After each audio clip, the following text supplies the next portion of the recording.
नमस्कार दोस्तों, आपका स्वागत है हमारे चैनल पे देव दर्शन में। पुरी जगन्नाथ मंदिर में उस दिन सुबह की आरती से पहले अचानक अफरा तफरी मच गई। एक पुजारी की घबराई हुई आवाज पूरे मंदिर में गूंज उठी। भगवान जगन्नाथ के मुकुट से मयूर पंख गायब है। देखते ही देखते मंदिर में भीड़ जमा हो गई। लोग एक दूसरे से पूछने लगे कि ऐसा कैसे हो सकता है। धीरे धीरे सबकी नजर मंदिर के में काम करने वाली एक बूढ़ी दादी और उसके 8 साल की नाती डुग्गू पर टिक गई।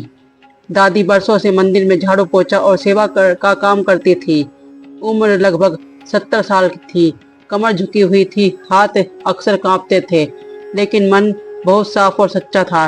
लोगों के लिए वो बस एक काम करने वाली बुढ़िया थी, मगर दादी के लिए वही मंदिर उनका घर था। वही वो रहती थी, वही खाती थी और वही उसका पूरा जीवन बीत रहा था। दादी की पूरी दुनिया बस उनका नाती डुग्गू था। डुग्गू के माता पिता कई साल पहले एक सड़क हादसे से गुजर गए थे। तब से दादी ही उसकी माँ भी थी और पिता भी थी। डुग्गू दिन भर मंदिर के आंगन में खेलता रहता, घंटियों की आवाज से बातें करता और भगवान जगन्नाथ को देखकर मासूमियत से मुस्कुराता देखता। वह अक्सर दादी से पूछता, भगवान की आंखें इतनी बड़ी क्यों हैं? दादी हंसकर कहती, ताकि भगवान सबको देख सके। उस दिन शाम के समय जब आरती होने वाली थी, डुग्गू अचानक भगवान के सामने रुक गया। उसकी नजर मुकुट पर लगे मयूर पंख पर टिक गई और उसने दादी से जिद की, पकड़ ली कि वही उसे चाहिए। दादी घबराई और समझाने लगी कि भगवान का पंख है, लेकिन डुग्गू रोने लगा, जमीन पर बैठ गया और कहने लगा, मुझे वही चाहिए। दिन भर की थकान, भूखी और बच्चे के आंखों आंखों आंसू देखकर दादी का दिल पसीज गया। मंदिर बंद होने वाला था। दादी भगवान के सामने बैठ गई और मन ही मन कहा, यह बच्चा पहले तो सब कुछ हो चुका है, अगर उसके चेहरे की मुस्कान से कोई पाप हो सकता है तो वह मुझे मंजूर है। तभी दादी को लगा जैसे भगवान जगन्नाथ ने हल्की सी इजाजत दे दी हो। कांपते हुए हाथों से दादी ने पंख उतारा और डुग्गू को दे दिया। डुग्गू खुशी से उछल पड़ा, हंसने लगा और खेलने लगा। दादी सोची सुबह उसे वापस रख देगी, लेकिन थकान और उम्र के कारण उसकी आंख लग गई। सुबह जब मंदिर खुला, पुजारी ने देखा कि पंख गायब है। हड़कंप मच गया।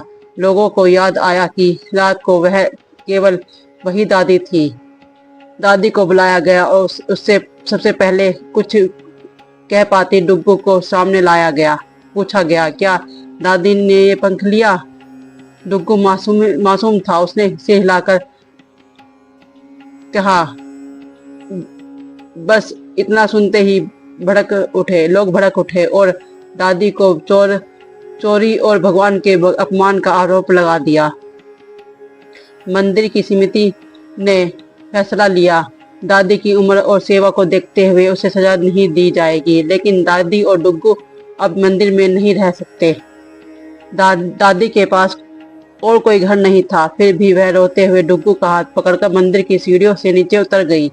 रास्ते पर डुग्गू पूछता रहा, अब हम भगवान के घर क्यों नहीं जा रहे? दादी के पास जवाब नहीं था। उस रात सड़क किनारे ठंड में दादी बैठी रही। डुग्गू उनके आंचल में सिमट कर सो गया। दादी 2 दिन से कुछ खाए बिना ठंड, अपमान और बच्चे की चिंता में कमजोर हो गई। सुबह डुग्गू उठ गया, लेकिन दादी नहीं हिली। जब डरते डरते मंदिर गए, लोगों ने बताया कि दादी अब इस दुनिया में नहीं रहे। उसका अंतिम संस्कार मंदिर के पास किया गया। डुग्गू को मंदिर के अंदर रहने की अनुमति मिल गई, लेकिन वह अब और भी अकेला था। हर सुबह वह उसी जगह बैठता जहां दादी झाड़ू लगाती थी, उम्मीद करता कि दादी मुस्कुरा रही होंगी। यह डुग्गू आरती का समय हो गया और डुग्गू को देखकर सिर हिलाते हुए कोई दया से, कोई सोचकर कहते कहते अच्छा हुआ बच्चा भगवान के पास है। लेकिन धीरे धीरे लोग यह भी जोड़ देते याद रहे कि वह बच्चा जिनके मयूर पंख लिया था। डुग्गू यह सब समझता, लेकिन उसके पास रोने की भी ताकत नहीं बची थी। एक दिन मंदिर में बहुत भीड़ थी। एक बड़े व्यापारी ने कीमती हीरा अर्पित किया। भीड़ में हीरा गिर गया और किसी को पता नहीं चला। अगले दिन मंदिर में हड़कंप मच गया। लोगों ने फिर डुग्गू पर शक किया, लेकिन हीरा मिल गया और सब समझ गए कि डुग्गू निर्दोष है। फिर भी डुग्गू के अंदर कुछ टूट गया था। वह समझ गया कि हर गलती पर शक उसी पर जाएगा और उसकी दादी का नाम हमेशा चोरी से जोड़ा जाएगा। अब वह भगवान से कुछ नहीं मांगता, बस सोचता अगर मेरी जिद से दादी दुखी हुई तो मैं खुश नहीं रहना चाहता। हीरे वाली घटना ने के बाद मंदिर में बदलाव आया। मुख्य पुजारी ने तय किया मंदिर के बाहर वृद्ध आश्रम और अनाथ आश्रम बनाया जाएगा। बुजुर्ग और बच्चे सुरक्षित होंगे। मुख्य पुजारी हर दिन वहां जाते और बच्चों को डुग्गू और दादू की कहानी सुनाते, सिखाते कि नियम सबसे ऊपर नहीं, करुणा सबसे ऊपर होनी चाहिए। अब जब भगवान जगन्नाथ के मुकुट और मयूर पंख को देखते हैं तो केवल आभूषण नहीं दिखता, उन्हें एक बच्चे की मासूमियत और दादी की ममता याद आती। कहते हैं भगवान हमेशा चमत्कार से नहीं बल्कि इंसानों के फैसलों से काम करते हैं। आज भी मंदिर में देर रात सन्नाटा होते ही कुछ लोग मासूम महसूस करते हैं कि जैसे छोटा सा बच्चा भगवान के सामने बैठा है और उनसे बातें कर रहा है। यही डुग्गू है जो अब हर उस बच्चे की मुस्कान में जिंदा है, जिसे मंदिर की सीढ़ियों पर अकेले नहीं सोना पड़ता। कहानी का सबसे बड़ा सबक यही है कि हमारे घर में बुजुर्ग माता पिता दादी बाबा हैं, उनका ध्यान रखें, उन्हें बात करें, क्योंकि जब हम उनका ध्यान रखते हैं तो बच्चे भी हमें देखकर सीखते हैं। असल में बुजुर्ग और माता पिता हमारी मदद कर रहे होते हैं। जय जगन्नाथ। हम ऐसे समाज और बच्चों को बेहतर बनाते रहेंगे। आप अपने कमेंट बताइए, आपने इस कहानी से क्या सीखा?